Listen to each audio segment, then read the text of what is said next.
4G school के online तर्ज तालीम में आप तमाम का इस्तकबाल है। मैं हूँ मौलमा गुलनार सरफराज ख़ान। 5वीं जमात माहौल का मुताल्ला हिस्सा 1 सबक नंबर 5 ख़ानदानी अक़दार। प्यारे बच्चों, हम देखते हैं कि आप जिस माहौल में रहते हैं उसे ख़ानदान कहते हैं। फ़ैसला लेने में शमूलियत। ख़ानदान में हम सब मिलजुल कर रहते हैं। हर एक की पसंद नापसंद अलग होती है। सोच और राय भी मुख्तलिफ हो सकती है। हम खुद भी दूसरों से मुख्तलिफ हैं। इसके बावजूद कई बातों में हमारी सोच और राय दूसरों से मेल खा सकती है। हमें एक दूसरे से मोहब्बत और अपनायत होती है। हम अपनों का ख्याल रखते हैं, खैर खैरियत पूछते हैं। घर में किसका फ़ैसला लेते वक्त एक दूसरे से पूछते हैं। आपस में बातचीत करके सबके लिए काबिल कबूल फ़ैसले लेते हैं। इस तरह हम सब ख़ानदान में फ़ैसला लेने में शामिल होते हैं। अब देखेंगे कि फ़ैसला लेने में शामिल होने पर होता क्या है, हम क्या महसूस करते हैं, ये बताने का हर एक को मौका मिलता है। जैसे अगर आपके घर में कोई फंक्शन होने वाला हो तो सबसे पहले सबका राय मशवरा लिया जाता है। तो इसी तरीके से राय मशवरा लेने पर होता क्या है, आपस में बातचीत करके फ़ैसले लिए जाएं तो उस मौजू के तमाम पहलू वाज़ेह हो जाते हैं। घर में हमारी राय को अहमियत दी जा रही है, ये महसूस कर हमें अहले खाना से मज़ीद अपनायत का एहसास होता है। जिस तरह घर के छोटे मोटे फ़ैसलों में हमारी शमूलियत रहती है, इसी तरह की शमूलियत अवामी मसाइल में भी होती है। हम अखबार में अवामी शमूलियत की खबरें पढ़ते रहते हैं। इस तरह की चंद नुमाइंदा खबरों का निचोड़ झेल में दिया हुआ है। इनसे अवामी मसाइल कौन सा मसला हल होता है, इसके लिए अवाम किस तरह शामिल हो सकते हैं, इसमें आपको गुफ्तगू करना है। हमें महसूस होता है कि हमारे माहौल में कई छोटी छोटी तब्दीलियां होनी चाहिए। माहौल में तब्दीलियों का फ़ैसला सब मिलजुल कर लें तो मुफीद साबित होता है। हमारी मुंतखब करदा हुकूमत अवामी मसाइल के बारे में फ़ैसले लेती है। अगर आपको हुकूमत का कोई फ़ैसला नामुनासिब मालूम हो तो आप अपनी राय दर्ज कर सकते हैं, इसलिए फ़ैसले लेने के अमल में आप शामिल हो सकते हैं। अब देखिए, ये जो यहाँ पर हम सबक पढ़ रहे हैं, सबक नंबर 5 ख़ानदानी इक़्तिदार, उसमें सबसे अहम ये चीज़ है कि ख़ानदान के फ़ैसलों में आप ज़रूर शामिल रहिए।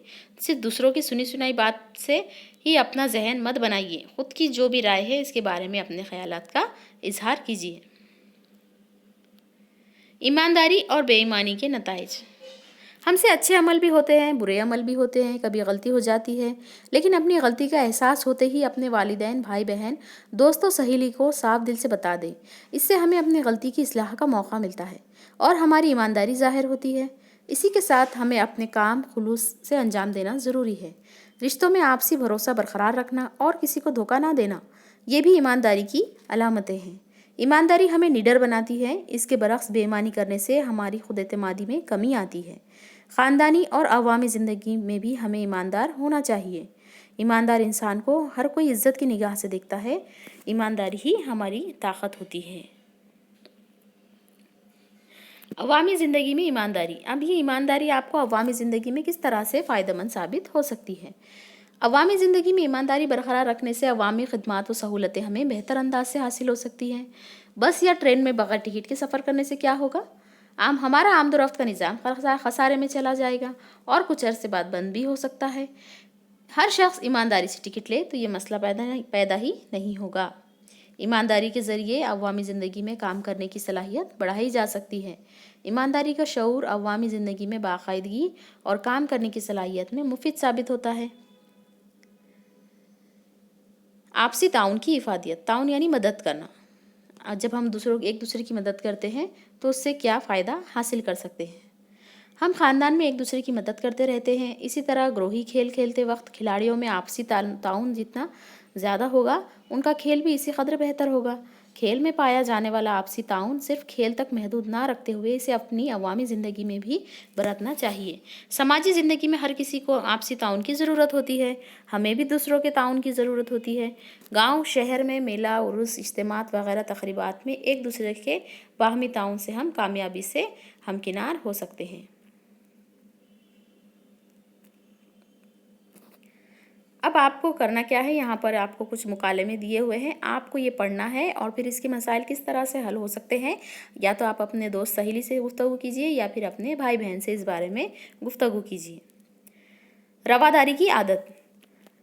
हम में सब कुछ अच्छाइयाँ और ख़ामियाँ होती है। सरपरस्तों, दोस्तों, सहेलियों की मदद से हम अपनी ख़ामियाँ दूर कर सकते हैं। ضروری نہیں ہے کہ ہر کوئی ایک دوسرے کے خیالات سے ہر وقت متفق ہو۔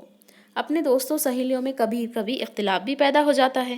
ایسے موقع پر اپنی بات پر اڑے رہنے کی بجائے دوسروں کے خیالات بھی سننا چاہیے۔ اس سے رواداری کا جذبہ پیدا ہوتا ہے اور اس جذبے کو پروان چڑھایا جا سکتا ہے۔ رواداری کا مطلب ہے اپنی رائے سے زیادہ دوسروں کی رائے کی قدر کرنا۔ ہمارے ملک میں رواداری کو خصوصی اہمیت حاصل ہے۔ یہاں مختلف مذاہب، نظریات، رسم و رواج کے حامل کئی لوگ مساوی طور پر بستے ہیں، اس لیے تمام لوگوں میں رواداری سے پیش آنے کی ضرورت ہے۔ رواداری کے ذریعے دونوں کو برقرار رکھنا ممکن ہے۔ دونوں کے سبب ہی ہماری سماجی زندگی بہتر رواداری سماجی خوشحالی کا پہلا مرحلہ ہے۔ اس سے دوسروں کے لیے ہمدردی پیدا ہوتی ہے۔ رواداری کی وجہ سے ہم اپنے ماحول کے مسائل کو حل کرنے کی کوشش کرتے ہیں۔ مساوات مرد و زن۔ مساوات مرد و زن یعنی کہ مرد اور عورت کی مساوات یعنی برابری۔ انسان ہونے کے ناطے لڑکا اور لڑکی یا مرد اور عورت برابر ہوتے ہیں، لیکن ان کا درجہ مساوی ہوتا ہے۔ مساوات مرد و زن کا مطلب ہے کہ لڑکا اور لڑکی میں امتیاز نہ برتتے ہوئے دونوں کو ایک جیسا سمجھنا۔ لڑکے اور لڑکیوں کو ایک دوسرے کی عزت کرنا چاہیے۔ جب ہم اپنے دوستوں سہیلیوں کے ساتھ ہوتے ہیں تو ہر ایک دوسرے کو برابر ہی سمجھتے ہیں۔